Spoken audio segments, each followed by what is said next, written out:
Just a day after Srha Asghar's wedding, some beautiful pictures of her husband having lunch outside in a restaurant are going viral on the internet. People are really liking the new couple of these two. On the other hand, her fans are congratulating both of them on getting married. As much as Srha Asghar looks modern in dramas, but in real life, she is her opposite. And looking at the pictures of her groom, people are saying that this man is a photocopy of Junaid Jamshed. Because seeing the glow on their faces, it seems as if they belong to a religious family.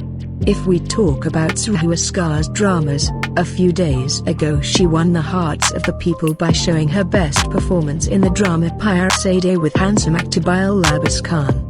On the other hand, in her free time, she also teaches dance with her best friend Rabia Kulsum through the YouTube channel. Pictures of Srha Asghar and Lala Umer having lunch together just a day after the wedding are going viral on social media. And on this occasion, both are looking very happy. For now, you have to wait for some time to see the picture of her Lala Umer. Seeing Srha wearing a wedding dress, don't forget to tell how she looked like.